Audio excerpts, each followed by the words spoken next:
Hi friends, welcome back to my channel. ಹೇಗಿದ್ದೀರಾ ಎಲ್ಲರೂ? Hope ನೀವೆಲ್ಲ ಚೆನ್ನಾಗಿದ್ದೀರಾ ಅಂತ ಭಾವಿಸ್ತಾ ಇದ್ದೀನಿ. ಸೊ ವಿಡಿಯೋ ಸ್ಟಾರ್ಟ್ ಮಾಡೋಣ. First Indian mom in Germany. Okay, sudden pregnant ಆದರೆ ಅಥವಾ ಪ್ಲಾನಿಂಗ್ ಏನಾದರೂ ಮಾಡ್ತಾ ಇದ್ರೆ ಜರ್ಮನಿನಲ್ಲಿ ಹೇಗೆ ಇರುತ್ತೆ, ಇಲ್ಲಿ ಕೇರಿಂಗ್ ಎಲ್ಲ ಹೇಗಿರುತ್ತೆ, ಹಾಗೆ ಯಾರನ್ನ ಮೀಟ್ ಮಾಡಬೇಕು, ಹೇಗಿರುತ್ತೆ ಪ್ರಾಸೆಸ್ಸು ಮತ್ತು ಪ್ರೊಸೀಜರು ಎಲ್ಲನೂ ಈ ವಿಡಿಯೋನಲ್ಲಿ ನೀಟಾಗಿ ಎಕ್ಸ್ಪ್ಲೈನ್ ಮಾಡಿದ್ದೀನಿ. ಸೊ ಫಸ್ಟ್ ಪ್ರೆಗ್ನೆಂಟ್ ಆಗಿದ ತಕ್ಷಣ ನಾವು ಮನೆಯಲ್ಲಿ ಟೆಸ್ಟ್ ಕಿಟ್ ತೊಗೊಂಡು ಬಂದು ಚೆಕ್ ಮಾಡ್ಕೋಬೇಕು. ನಾವು ಒಂದ್ಸಲಿ ನೋಡಿದಾಗ ಪಾಸಿಟಿವ್ ಅಂತ ಬಂದಮೇಲೆ ಫ್ರವನ್ ಆರ್ಟ್ಸ್ನ ಸರ್ಚ್ ಮಾಡಬೇಕು. ಫ್ರವನ್ ಆರ್ಟ್ಸ್ ಅಂದರೆ ಯಾರು? ಗೈನಕಾಲಜಿಸ್ಟು. ಇಲ್ಲಿ ಗೈನಕಾಲಜಿಸ್ಟು ಪ್ರತಿ ಏರಿಯಾನಲ್ಲೂ ಇರ್ತಾರೆ. ಸೊ ನೀವು ಹುಡುಕಿ ಚೆನ್ನಾಗಿರೋರ್ನ ರೇಟಿಂಗ್ನ ಗೂಗಲ್ ಸರ್ಚ್ ಮಾಡಿಕೊಂಡು ಚೆನ್ನಾಗಿರೋ ಕಡೆ ಫಸ್ಟೇ ರಿಜಿಸ್ಟರ್ ಹಾಕಬೇಕು. ಫ್ರವನ್ ಆರ್ಟ್ಸ್ ಹತ್ರ, ಫ್ರವನ್ ಆರ್ಟ್ಸ್ ಅಂತ ಕರೀತಾರೆ ಇಲ್ಲಿ. ಸೊ ಅಲ್ಲಿ ಯೂಶಲಿ ಅಲ್ಲಿ 8 ವೀಕ್ಸ್ ಆದ್ಮೇಲೆ ರಿಜಿಸ್ಟರ್ ಮಾಡ್ಕೋತಾರೆ. ರಿಜಿಸ್ಟರ್ ಮಾಡ್ಕೊಂಡಿದ ತಕ್ಷಣ ನಮಗೆ ಒಂದು ಮುಟ್ಟರ್ ಪಾಸ್ ಅಂತ ಕೊಡ್ತಾರೆ. ಹೀಗಿರುತ್ತೆ ಮುಟ್ಟರ್ ಪಾಸ್, ನೋಡ್ಬೋದು ನೀವು. ಇಲ್ಲಿ ನನ್ನ ನೇಮು ಮತ್ತೆ ನಮ್ಮ ಮನೆ ಅಡ್ರೆಸ್ಸು ಎಲ್ಲ ಇರುತ್ತೆ. ಸೊ ಆಯಿತು, ರಿಜಿಸ್ಟರ್ ಆಯಿತು, ನನಗೆ ಚೆನ್ನಾಗಿರೋ ಗೈನಿಕ್ ಸಿಕ್ಕಿದ್ರು, ಎಲ್ಲ ಆಯಿತು. ಮೇನ್ ಏನಂದರೆ ಲ್ಯಾಂಗ್ವೇಜ್ ಬ್ಯಾರಿಯರ್ ಇರೋದ್ರಿಂದ ನಮಗೆ ಜರ್ಮನ್ ಅಷ್ಟಾಗಿ ಟೆಕ್ನಿಕಲ್ ವರ್ಡ್ಸ್ ಬರದೇ ಇರೋದ್ರಿಂದ ನಾವು ಫಸ್ಟೇ ನೀಟಾಗಿ ಸರ್ಚ್ ಮಾಡ್ಕೋಬೇಕು. ಜರ್ಮನ್ ಮಾತಾಡ್ತಾರಾ ಅಥವಾ ಇಂಗ್ಲೀಷ್ ಮಾತಾಡ್ತಾರಾ? ಯೂಶಲಿ ಎಲ್ಲ ಗೈನಿಕ್ಸು ಇಂಗ್ಲೀಷಲ್ಲಿ ಮಾತಾಡ್ತಾರೆ. ಸೊ ಪ್ರಿಯಾರಿಟಿ ವೈಸಲ್ಲಿ ನಾವು ಫಸ್ಟೇ ಚೆಕ್ ಮಾಡಿಕೊಂಡ್ರೆ ನಮ್ಗೆ ಯೂಸ್ಫುಲ್ ಅಷ್ಟೇ. ಸೊ ನೆಕ್ಸ್ಟ್ ಬಂದು ಹೆಲ್ತ್ ಇನ್ಶೂರೆನ್ಸು. ಸೊ ನಾವೇನೇ ಬ್ಲಡ್ ಟೆಸ್ಟ್ ಮಾಡಿಸಿರ್ಬೋದು ಅಥವಾ ಯಾವುದೇ ಅಲ್ಟ್ರಾಸೌಂಡ್ ಏನು ಮಾಡ್ತಾರೆ ತ್ರೀ ಟ್ರೈಮಿಸ್ಟರ್ಗೆ ಎಲ್ಲಾನು ಹೆಲ್ತ್ ಇನ್ಶೂರೆನ್ಸ್ ಅವರು ಪೇ ಮಾಡ್ತಾರೆ. ಫಾರ್ ಎಕ್ಸಾಂಪಲ್ ನಿಮ್ಗೆ ಗೊತ್ತಿರ್ಬೋದು, ನೀವು ಜರ್ಮನಿಯಲ್ಲಿ ಇದ್ದೀರಾ ಅಂತಂದರೆ TK ಇದೆ ಮತ್ತು AOK ಇದೆ. ಸೊ ನಾವೇನು ಕೈಯಿಂದ ಕೊಡೋ ಅವಶ್ಯಕತೆ ಇಲ್ಲ. ಸೊ ಎಲ್ಲ ಇನ್ಶೂರೆನ್ಸ್ ಅವರೇ ಪೇ ಮಾಡ್ತಾರೆ. ಬಟ್ ಏನು ಒಂದಂತಂದರೆ ನಮಗೆ ಬ್ಲಡ್ ಟೆಸ್ಟ್ ಮಾಡಬೇಕಾದ್ರೆ ಕೇಳ್ತಾರೆ, ಟೋಕ್ಸೋಪ್ಲಾಸಮ್ ಅಂತ ಒಂದಿದೆ. ಸೊ ಅದನ್ನೇ ಎವ್ರಿ ಟ್ರೈಮಿಸ್ಟರ್ ಮಾಡಲ್ಲ, ಫಸ್ಟ್ ಟ್ರೈಮಿಸ್ಟರ್ನ ಚೆಕ್ ಮಾಡ್ತಾರೆ. ನಿಮ್ಮ ಮನೇಲಿ ಪೆಟ್ಸ್ ಇದ್ದರೆ ಅಥವಾ ಪೆಟ್ಸಿಂದ ಏನಾದರೂ ನಿಮಗೆ ಪ್ರಾಬ್ಲಮ್ ಇದ್ದರೆ, ಇನ್ನೊಂದು ಕಿಡ್ಸ್ ಇದ್ದರೆ, ಅವರು ಕೀಟಾಗಿ ಹೋಗ್ತಾ ಇದ್ರೆ, ಸೊ ಅದಕ್ಕೋಸ್ಕರ ಟೋಕ್ಸೋಪ್ಲಾಸಮ್ ಅಂತ ಚೆಕ್ ಮಾಡ್ತಾರೆ. ಅದು ಒಂದಕ್ಕೆ ಮಾತ್ರ ಮೇ ಬಿ 36 ಯೂರೋಸ್ ಅಷ್ಟೇ ಕಾಸ್ಟ್ ಆಗೋದು. ಬಿಟ್ಟರೆ ಮತ್ತೆ ಯಾವುದಕ್ಕೂ ಅಲ್ಟ್ರಾಸೌಂಡಿಗೆ ನೀವು ಯಾವುದಕ್ಕೂ ಪೇ ಮಾಡೋ ಹಾಗಿಲ್ಲ. ಮತ್ತೊಂದು ಏನಂದರೆ ಫೈನ್ ಡಯಾಗ್ನೋಸ್ಟಿಕ್ಸ್ ಅಂತ ಮಾಡ್ತಾರೆ. 14th ವೀಕಿಗೆ ಒಂದ್ಸಲಿ, 21st ವೀಕಿಗೆ ಒಂದ್ಸಲಿ. ಸೊ 14th ವೀಕಿಗೆ ಮಾಡೋದು NT ಸ್ಕ್ಯಾನು, ಆಮೇಲೆ 22nd ವೀಕ್ ಮಾಡೋದು ಅನಾನಿಮಸ್ ಸ್ಕ್ಯಾನು. ಸೊ ಇದೆರಡಕ್ಕೂ ನಾವು ಹೊರಗಡೆ ಹೋಗಿ ಫೈನ್ ಡಯಾಗ್ನೋಸ್ಟಿಕ್ ಹತ್ರ ಹೋಗಿ ಫುಲ್ ಎಲ್ಲ ರಿಪೋರ್ಟ್ ತೊಗೊಂಡು ಬರಬೇಕು. ಸೊ ಅದಕ್ಕೆ ನಾವು ಪೇ ಮಾಡಬೇಕು. ಇದಕ್ಕೆ ಹೆಂಗೆ ಅಂದರೆ ಒಂದೊಂದು ಇನ್ಶೂರೆನ್ಸ್ ಕಂಪ್ನಿಯವ್ರು ಪೇ ಮಾಡ್ತಾರೆ, ಒಂದೊಂದು ಇನ್ಶೂರೆನ್ಸ್ ಕಂಪ್ನಿಯವ್ರು ಪೇ ಮಾಡಲ್ಲ. ಮತ್ತು ಹೇಗಿರುತ್ತೆ ರೆಗ್ಯುಲರ್ ಚೆಕಪ್ಸ್ ಎಲ್ಲ ಹೇಗೆ ಇಲ್ಲಿ ಅಂತ ನೋಡೋದಾದರೆ, ನಮಗೆ ಫಸ್ಟ್ ಟ್ರೈಮಿಸ್ಟರ್ ಮತ್ತು ಸೆಕೆಂಡ್ ಟ್ರೈಮಿಸ್ಟರಲ್ಲಿ ಎವ್ರಿ 4 ವೀಕ್ಸ್ ಕರೆಸ್ತಾರೆ. ಎವ್ರಿ 4 ವೀಕ್ಸ್ ಕರೆಸ್ತಾರೆ. ಅದಾದಮೇಲೆ ಥರ್ಡ್ ಟ್ರೈಮಿಸ್ಟರಲ್ಲಿ ಎವ್ರಿ 2 ವೀಕ್ಸ್ ಕರೆಸ್ತಾರೆ. ಬೇಬಿ ಗ್ರೋತ್ ಹೇಗಿದೆ, ಚೆನ್ನಾಗಿ ಎಲ್ಲ ಡೆವಲಪ್ಮೆಂಟ್ ಆಗ್ತಿದೆಯಾ, ಹೇಗೆ ಏನು ಅಂತ ಅವಾಗ 2 ವೀಕ್ಸ್ಗೆ ಒಂದ್ಸಲಿ ಕರೀತಾರೆ ಥರ್ಡ್ ಟ್ರೈಮಿಸ್ಟರ್ನಲ್ಲಿ. ಎವ್ರಿ ಟೈಮ್ ಹೋದಾಗ ಸೇಮ್ ಇದೇ ಇರುತ್ತೆ. ನಮ್ಮ ಇಂಡಿಯಾನಲ್ಲಿ ಹೇಗೆ ಚೆಕ್ ಮಾಡ್ತಾರಲ್ಲ, ಬ್ಲಡ್ ಶುಗರ್ ಲೆವೆಲ್ಸು ಮತ್ತು ಬ್ಲಡ್ ಟೆಸ್ಟು, ಹಿಮೋಗ್ಲೋಬಿನ್ನು, ಮತ್ತು ಅದಾದಮೇಲೆ ಯೂರಿನ್ ಟೆಸ್ಟ್ ಮಾಡ್ತಾರೆ, ಮತ್ತು ನಮ್ಮ ವೇಟ್ ಚೆಕ್ ಮಾಡ್ತಾರೆ. ಮತ್ತು ಇಲ್ಲಿ ಎಸ್ಪೆಷಲಿ ಇಲ್ಲಿ ಹೆಂಗೆ ಅಂದರೆ CTG ಅಂತ ಮಾಡ್ತಾರೆ. 5th ಮಂತ್ ಅಥವಾ 6th ಮಂತಿಂದ ಸ್ಟಾರ್ಟ್ ಮಾಡ್ತಾರೆ CTG. Baby heart rate monitor ಮಾಡ್ತಾರೆ. ಹೇಗೆ ಯೂಶಲಿ ಒಬ್ಬೊಬ್ಬರಿಗೆ 7 ಮಂತ್ಸ್ಗೆ ಡೆಲಿವರ್ ಆಗುತ್ತಲ್ಲ, ಸೊ ಅದು CTG ಮಾಡೋದ್ರಿಂದ ಅವ್ರಿಗೆ ಕಾಂಟ್ರಾಕ್ಷನ್ಸ್ ಆಗ್ತಿದೆಯೋ ಇಲ್ವೋ ಅಂತ ಗೊತ್ತಾಗುತ್ತೆ. ಸೊ 6th ಮಂತಿಂದನೇ CTGನೂ ಸ್ಟಾರ್ಟ್ ಮಾಡ್ತಾರೆ ಇಲ್ಲಿ. ಸೊ ನೆಕ್ಸ್ಟ್ ಬಂದು ಹೆಬಾಮೆನ ಹುಡುಕ್ಬೇಕು ನಾವು. ಹೆಬಾಮೆ ಅಂದರೆ ಯೂಶಲಿ ಮಿಡ್ ವೈಫ್ಸ್ ಅಂತ ಕರೀತಾರೆ. ಸೊ ಏನು ಮಾಡ್ತಾರೆ ಇವರು ಹೆಬಾಮೆಸು ಅಂತಂದರೆ, ಬರ್ತ್ ಪ್ರಿಪರೇಷನ್ ಕೋರ್ಸು ಅಥವಾ ನಮಗೆ ಡೆಲಿವರಿ ಆದಮೇಲೆ ನಮ್ಮ ಮನೆಗೆ ಬಂದು ನಮ್ಮನ್ನಾಗಲಿ ಮಗುನಾಗಲಿ ಚೆಕ್ ಮಾಡೋದಕ್ಕೆ ತುಂಬ ಹೆಲ್ಪ್ಫುಲ್ ಆಗುತ್ತೆ. ಸೊ ಅದಕ್ಕೆ ಇವ್ರನ್ನ ಫಸ್ಟೇ ಬುಕ್ ಮಾಡಿ ಇಟ್ಕೋಬೇಕು ನಾವು, ಎಷ್ಟು ಕಂಫರ್ಟ್ ಇದ್ದೀವಿ. ಸೇಮ್ ಇಲ್ಲೂ ಹಾಗೆ ಲ್ಯಾಂಗ್ವೇಜ್ ಬ್ಯಾರಿಯರ್ ಇರೋದ್ರಿಂದ ನಮಗೆ ಇಂಗ್ಲೀಷ್ ಸ್ಪೀಕಿಂಗ್ನ ಹೆಬಾಮೆನ ನಾವು ಸರ್ಚ್ ಮಾಡಬೇಕು. ಹಾಗೆ ಎಲ್ಟರ್ನ್ ಗೆಲ್ಡು ಮತ್ತು ಕಿಂಡರ್ ಗೆಲ್ಡ್ ಅಂತ ಇದೆ.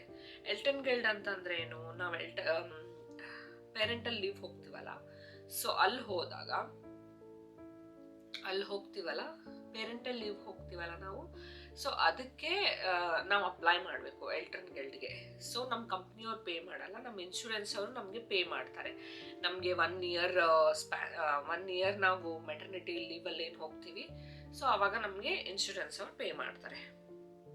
ಸೊ ಕಿಂಡರ್ ಗೆಲ್ಡ್ ಅಂದರೆ ಏನು, ಯೂಶಲಿ ಬೇಬಿ ಬಂದಮೇಲೆ ಬಾರ್ನ್ ಆದಮೇಲೆ ನಾವು ಕಿಂಡರ್ ಗೆಲ್ಡ್ ಅಪ್ಲೈ ಮಾಡೋದು. ಸೊ ಇದ್ರದ್ದು ಎಲ್ಟರ್ನ್ ಗೆಲ್ಡ್ ಮತ್ತು ಕಿಂಡರ್ ಗೆಲ್ಡ್ ಆಗಿರ್ಬೋದು, ನಾನು ನೆಕ್ಸ್ಟ್ ವಿಡಿಯೋನಲ್ಲಿ ನಿಮಗೆ ಡೀಟೇಲಾಗಿ ಎಕ್ಸ್ಪ್ಲೇನ್ ಮಾಡ್ತೀನಿ. ಯಾಕೆಂದರೆ ಅದೇ ಬೇಬಿ ಬರ್ತ್ ಆದಮೇಲೆ ಯೂಸ್ಫುಲ್ ಆಗಿರೋದ್ರಿಂದ ನಾನು ಆಮೇಲೆ ನೆಕ್ಸ್ಟ್ ವಿಡಿಯೋನಲ್ಲಿ ಎಕ್ಸ್ಪ್ಲೇನ್ ಮಾಡ್ತೀನಿ.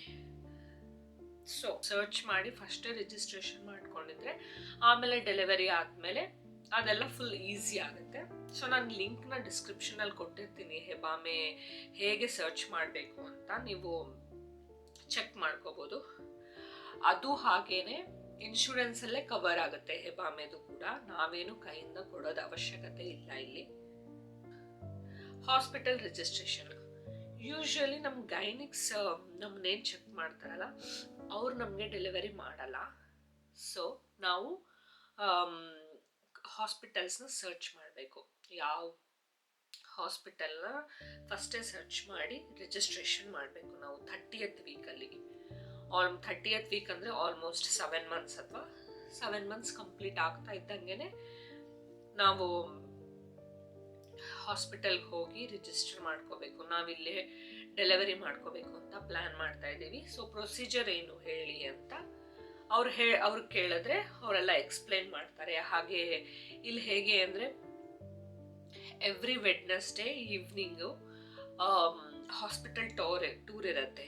ಸೊ ನೀವು ಅಲ್ಲಿ ವಿಸಿಟ್ ಮಾಡಿದ್ರೆ ಅವರು ಹೇಗಿರುತ್ತೆ, ಡೆಲಿವರಿ ರೂಮ್ಸ್ ಆಗಲಿ ಅಥವಾ ಎಮರ್ಜೆನ್ಸಿ ಸಿಚುಯೇಷನಲ್ಲಿ ಹೇಗೆ ಕಾಂಟ್ಯಾಕ್ಟ್ ಮಾಡಿ ಹೇಗೆ ಬರಬೇಕು, ನಿಮ್ಗೆ ಯಾವ ಥರ ಡೆಲಿವರಿ ಆಗಬೇಕು, ಆ್ಯಂಬುಲೆನ್ಸಲ್ಲಿ ಬೇಕಾ ಅಥವಾ ಮನೆಯಲ್ಲಿ ಬೇಕಾ ಅಥವಾ ವಾಟರ್ ಬರ್ತ್ ಬೇಕಾ ಅಥವಾ ನಾರ್ಮಲ್ ಡೆಲಿವರಿ ಬೇಕಾ, ಇದನ್ನೆಲ್ಲ ನಾವು ಮೊದಲೇ ಚೂಸ್ ಮಾಡಿಕೊಂಡ್ರೆ ಬೆಟರು. ಸೊ ಇದನ್ನೆಲ್ಲ ನಾವು ಫಸ್ಟೇ ರಿಜಿಸ್ಟರ್ ಮಾಡ್ಕೋಬೇಕು. ರಿಜಿಸ್ಟರ್ ಮಾಡ್ಕೊಂಡು ನಾವೇನು ಹಾಸ್ಪಿಟಲ್ಗೆ ಹೋಗ್ತೀವಲ್ಲ ಹಾಸ್ಪಿಟಲ್ ಟೂರ್ಗೆ ಅಂತ, ಆವಾಗ ನಮಗೆ ಐ ಥಿಂಕ್ ಎಲ್ಲ ಹಾಸ್ಪಿಟಲ್ನಲ್ಲೂ ಡಾಕ್ಯುಮೆಂಟ್ ಕೊಡ್ತಾರೆ. ಈ ಡಾಕ್ಯುಮೆಂಟ್ ಕಲೆಕ್ಟ್ ಮಾಡ್ಕೊಳ್ಳೋದು ಮಾತ್ರ ಮರಿಬೇಡಿ. ಸೊ ಇದರಲ್ಲಿ ಏನಿರುತ್ತೆ ಅಂತ ಅಂದರೆ ಕಿಂಡರ್ ಗೆಲ್ಡ್ ಆಗಿರ್ಬೋದು, ಹಾಗೆ ಎಲ್ಟರ್ನ್ ಗೆಲ್ಡ್ ಮತ್ತು birth certificate, baby birth certificate ಮತ್ತು ಕಿಂಡರ್ ಗೆಲ್ಡ್. ಸೊ ಇದೆಲ್ಲ ನೀವು ಡೈರೆಕ್ಟಾಗಿ ಅವ್ರು ಕೊಟ್ಟಿರೋದ್ರಿಂದನೇ ಅಪ್ಲೈ ಮಾಡಿ ಅಲ್ಲಿ ಹೋಗಿ ಪೋಸ್ಟ್ ಬಾಕ್ಸಲ್ಲಿ ಹಾಕಿದ್ರೆ ನಿಮಗೆ ಈಸಿ ಆಗುತ್ತೆ. ಸೊ ಇದನ್ನು ಕಲೆಕ್ಟ್ ಮಾಡ್ಕೊಳ್ಳೋದು ಮಾತ್ರ ಮರಿಬೇಡಿ ಹಾಸ್ಪಿಟಲಿಂದ. ಸೊ ಇದು ಫುಲ್ ಯೂಸ್ಫುಲ್ ಆಗುತ್ತೆ ನಿಮಗೆ. ಆಮೇಲೆ ಎಲ್ಲೋ ಅಪ್ಲಿಕೇಶನ್ ಸರ್ಚ್ ಮಾಡೋ ಅವಶ್ಯಕತೆ ಇರಲ್ಲ. ಸೊ ಅದಕ್ಕೆ ಮೊದಲೇ ಹಾಯಾಗಿ ಆರಾಮಾಗಿ ಎಲ್ಲ ಇರುತ್ತೆ. ಇಲ್ಲಿ ಆ್ಯಕ್ಚುಲಿ ಡೆಲಿವರಿ ಆಗೋ ಟೆನ್ಷನ್ಗಿಂತ ಡಾಕ್ಯುಮೆಂಟ್ಗಳು ಜಾಸ್ತಿ ಸಬ್ಮಿಟ್ ಮಾಡೋದಾಗಿರ್ಬೋದು, ಡಾಕ್ಯುಮೆಂಟ್ ಅಲ್ಲಿ ಅಪ್ಲೈ ಮಾಡೋದು, ಇಲ್ಲಿ ಅಪ್ಲೈ ಮಾಡೋದು, ಸೊ ಇದು ಜಾಸ್ತಿ ಇರುತ್ತೆ. ಸೊ ಅದನ್ನು ಕಾನ್ಸಂಟ್ರೇಟ್ ಮಾಡಬೇಕು ನಾವು. ಸೊ ಹಾಸ್ಪಿಟಲ್ ರಿಜಿಸ್ಟ್ರೇಷನ್ ಆಯಿತು. ಸೊ ನೆಕ್ಸ್ಟ್ ಬಂದು maternity rights and protection. Maternity rights and protection ಅಂದರೆ ಏನು ಅಂತಂದರೆ, ಇಫ್ ಇನ್ ಕೇಸ್ ನೀವು ವರ್ಕ್ ಮಾಡ್ತಾ ಇದ್ದೀರಾ ಅಂತ ಅಂದರೆ 14 weeks ಆಗಿದ ತಕ್ಷಣವೇ ನೀವು ನಿಮ್ಮ ಎಂಪ್ಲಾಯರ್ಗೆ ಇನ್ಫಾರ್ಮ್ ಮಾಡಬೇಕು, ನನಗೆ ಈ ಡೇಟ್ಗೆ ಎಕ್ಸ್ಪೆಕ್ಟೆಡ್ ಡೆಲಿವರಿ ಡೇಟ್ ಇದೆ.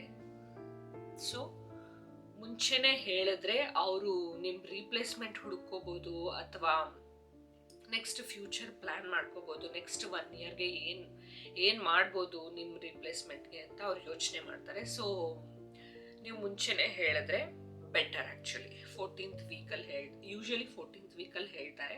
ನಿಮಗೆ ಡೆಲಿವರಿ ಆಗೋಕ್ಕಿಂತ ಮುಂಚೆ 6 ವೀಕ್ಸ್ ಬಿಫೋರು, ಅದಾದಮೇಲೆ 8 ವೀಕ್ಸ್ ಆದಮೇಲೆ. ಸೊ ಇದನ್ನ ಮೆಟರ್ನಿಟಿ ಪ್ರೊಟೆಕ್ಷನ್ ಅಂತ ಕರೀತಾರೆ. ಸೊ 6 ವೀಕ್ಸ್ ಬಿಫೋರ್ ಏನಿದೆಯಲ್ಲ, ಇದು ಫುಲ್ ನಿಮಗೆ ಹಾಲಿಡೇಸ್ ಸಿಗುತ್ತೆ. ಸೊ ಯೂಶಲಿ ಸ್ಟ್ರೆಸ್ ಮಾಡ್ಕೋಬಾರ್ದು ಅಂತ ಮುಂಚೆನೇ ಹಾಲಿಡೇಸ್ ಕೊಡ್ತಾರೆ. ಸೊ ನೀವು ಆರಾಮಾಗಿ ಕಾಮಾಗಿ ನಿಮ್ಮ ಆ್ಯಕ್ಟಿವಿಟೀಸ್ನ ಏನು ಸ್ಟ್ರೆಸ್ ಇಲ್ದಂಗೆ ವಿತೌಟ್ ವರ್ಕ್ನ ನೀವು ಮ್ಯಾನೇಜ್ ಮಾಡ್ಬೋದು ಅಂತ ಅಷ್ಟೇ.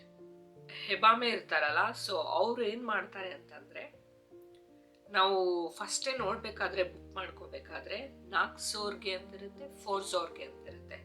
ಸೊ ಮುಂಚೆ, ಆಮೇಲೆ ಡೆಲಿವರಿಗಿಂತ ಮುಂಚೆ, ಡೆಲಿವರಿ ಆದಮೇಲೆ. ಸೊ ನಮ್ಗೆ ಎರಡೂ ಇದ್ದಾಗ ಅವರು ಬರ್ತ್ ಪ್ರಿಪರೇಷನ್ ಕೋರ್ಸಸ್ ಅಂತ ತಗೋತಾರೆ. ಅದಾದಮೇಲೆ ನಮ್ಮದು ವೆಯ್ಟ್ ಲಾಸ್ ಜರ್ನಿ ಆಗಿರ್ಬೋದು, ಅದರದ್ದು ಟೇಕ್ ಕೇರ್ ಮಾಡ್ತಾರೆ ಅವರು. ಸೊ ಬರ್ತ್ ಪ್ರಿಪರೇಷನ್ ಕೋರ್ಸಸ್ಸಲ್ಲಿ ಏನಿರುತ್ತೆ ಅಂತಂದರೆ, ಯೂಶಲಿ ಅವರು ಎಲ್ಲ ಕಪಲ್ಸ್, ಅದನ್ನ ಆ್ಯಕ್ಚುಲಿ ಕಪಲ್ಸು ಅಟೆಂಡ್ ಆಗ್ಬೋದು ಅಥವಾ ಸಿಂಗಲ್ ಮಾಮಿಸ್ ಕೂಡ ಅಟೆಂಡ್ ಆಗ್ಬೋದು. ಸೊ ಅದು ನಿಮ್ಮ ಕಂಫರ್ಟಬಲ್ಲು. ಅವ್ರು ಹೇಗೆ ನಮ್ದ್ರಲ್ಲಿ ಇಂಡಿಯಾನಲ್ಲಿ ಹೇಗೆ ಅಂದರೆ, ಯೂಶಲಿ ಯಾರೂ ಹೇಳಲ್ಲ ಸಿ ಸೆಕ್ಷನ್ ಹಿಂಗಿರುತ್ತೆ ನಿಮಗೆ, ನಾರ್ಮಲ್ ಡೆಲಿವರಿಲಿ ಹಿಂಗಿರುತ್ತೆ ನಿಮಗೆ ಅಂತ. ಸೊ ಇವರು ಎಲ್ಲಾನು ಎಕ್ಸ್ಪ್ಲೈನ್ ಮಾಡ್ತಾರೆ. ಫಸ್ಟ್ ಪ್ರೆಗ್ನೆನ್ಸಿ ಇರೋರಿಗೆ ತುಂಬ ಯೂಸ್ಫುಲ್ ಆಗುತ್ತೆ ಇದು. ಬರ್ತ್ ಪ್ರಿಪರೇಷನ್ ಕೋರ್ಸ್ ಅಟೆಂಡ್ ಮಾಡೋದ್ರಿಂದ ಅವ್ರಿಗೆ ಸ್ವಲ್ಪ ಮೋಟಿವೇಶನ್ ಸಿಗುತ್ತೆ. ಅವ್ರಿಗೆ ಹೆಂಗೆ ಅಂದರೆ, ಫಸ್ಟ್ ಆಫ್ ಆಲ್ ಏನೂ ಗೊತ್ತಿರಲ್ಲ, ಏನೂ ಗೊತ್ತಿಲ್ಲದೇನೆ, ಇಲ್ಲಿ ಜರ್ಮನಿನಲ್ಲಿ ಹೇಗೆ ಡೆಲಿವರಿ ಆಗುತ್ತೋ, ಹೆಂಗೆ ಏನು ಅಂತ ಎಲ್ಲ ಫುಲ್ ಕನ್ಫ್ಯೂಷನ್ ಇರುತ್ತೆ. ಸೊ ಅವ್ರು ಅದನ್ನು ಕಂಟ್ರೋಲ್ ಮಾಡ್ತಾರೆ, ನಿಮಗೆ ಮೋಟಿವೇಶನ್ ಕೊಡ್ತಾರೆ. ಅದನ್ನು ಅಟೆಂಡ್ ಆಗೋದ್ರಿಂದ ನಿಮ್ಗೆ ಒಂದು ಸ್ವಲ್ಪ ಕಾನ್ಫಿಡೆನ್ಸ್ ಬರುತ್ತೆ. ನನಗೆ okay, I am okay to deliver a baby ಅಂತ ನಿಮಗೆ ಸ್ಟ್ರಾಂಗ್ ಕಾನ್ಫಿಡೆನ್ಸ್ ಬರುತ್ತೆ. ಸೊ ಅದಕ್ಕೆ ಬೆಸ್ಟ್ ಅಟೆಂಡ್ ಆಗಬೇಕು ಬರ್ತ್ ಪ್ರಿಪರೇಷನ್ ಕೋರ್ಸಸ್ನ. ಹೋಪ್ ನನ್ನ ವಿಡಿಯೋ ನಿಮಗೆಲ್ಲ ಯೂಸ್ಫುಲ್ ಆಗಲಿ ಅಂತ ನಾನು ಆಶಿಸ್ತೀನಿ. So stay tune for the next video. ಅಲ್ಲಿವರೆಗೂ ಬಾಯ್.